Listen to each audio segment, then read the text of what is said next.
Nous allons maintenant apprendre la méthode des moyennes mobiles centrées d'ordre pair. Donc, méthode des moyennes mobiles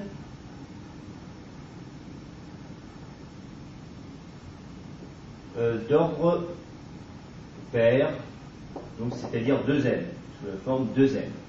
Alors, la formule pour obtenir cette courbe des moyennes mobiles, c'est Ct qui est égal à C'T plus C seconde t divisé par 2. Elle est plus compliquée parce qu'il nous faut deux composantes supplémentaires.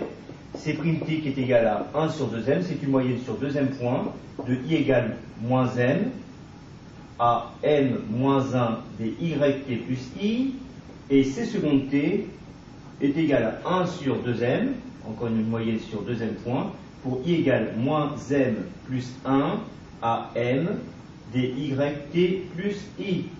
Alors tout ça, ça semble compliqué, mais avec Excel, on va voir que ce n'est pas très compliqué parce qu'il suffira tout simplement d'incrémenter pour obtenir d'une façon itérative toutes les valeurs de C'T, de C seconde t et aussi de la moyenne des composantes pour obtenir Ct.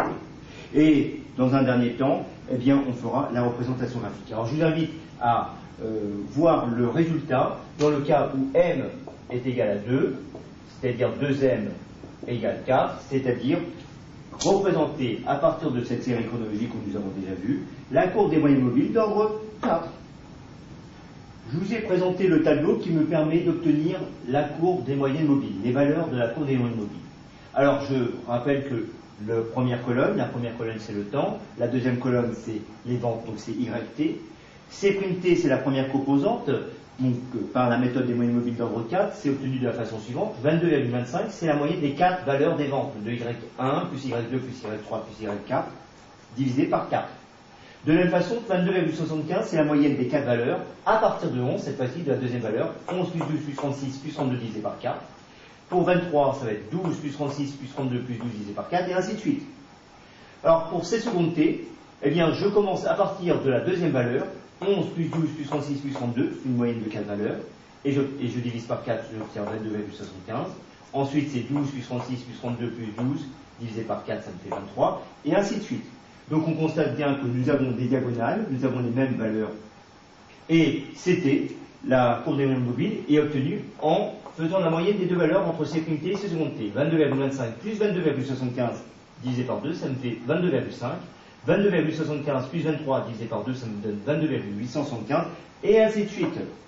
On voit bien qu'avec Excel, en faisant plusieurs incrémentations, eh bien, nous obtenons toutes les valeurs pour compléter C'T, C seconde t et la colonne Ct, les valeurs de ma courbe des moyennes mobiles. Il me reste maintenant, dans un dernier temps, à représenter ma fameuse courbe des moyennes mobiles sur ma série chronologique, donc une courbe qui va passer au milieu de mon nuage de points de ma série chronologique. Voilà, j'ai fait donc la représentation graphique de ma série chronologique en blanc, et j'ai tracé en rouge la courbe des moyennes mobiles, d'ordre 4. Donc, comment j'ai procédé pour obtenir cette fameuse courbe? Donc, j'ai fait en vert ma première fenêtre contenant les 4 points de ma série chronologique. 1, 2, 3, 4. Et donc, l'abscisse à prendre en considération, centrée, ça serait donc 2,5. Ensuite, l'ordonnée à prendre en considération en additionnant les 4 points, eh bien, et en faisant la moyenne de ces 4 points, d'après ma calculatrice, c'est 22,25. Ensuite, je déplace ma fenêtre, j'obtiens ma fenêtre marron, et l'abscisse à prendre en considération, le centre, ça serait cette fois-ci 3,5. 3,5, pour les ordonnées, je fais donc la moyenne de ces 4 points, et j'accepte que le résultat avec ma calculatrice est de 22,75, et en faisant la moyenne entre 2,5 et 3,5, j'obtiens 3, et en faisant la moyenne entre 22,25 et 22,75, j'obtiens ma première valeur qui est 22,5. Et ainsi de suite, je continue en déplaçant mes fenêtres pour obtenir tous les points, et ainsi de suite pour obtenir tous les autres points de ma courbe des moyennes mobiles d'ordre 4. Voilà, donc 2,5, 3,5, 3,5, 4,5, et ainsi de suite. Je fais à chaque fois la moyenne des abscisses, et j'obtiens ainsi des valeurs entières pour pouvoir obtenir ma courbe des moyennes mobiles d'ordre 4. Voilà, maintenant il ne nous reste plus qu'à faire un exercice complet qui va nous permettre de reprendre tout ce qu'on a appris sur les séries chronologiques.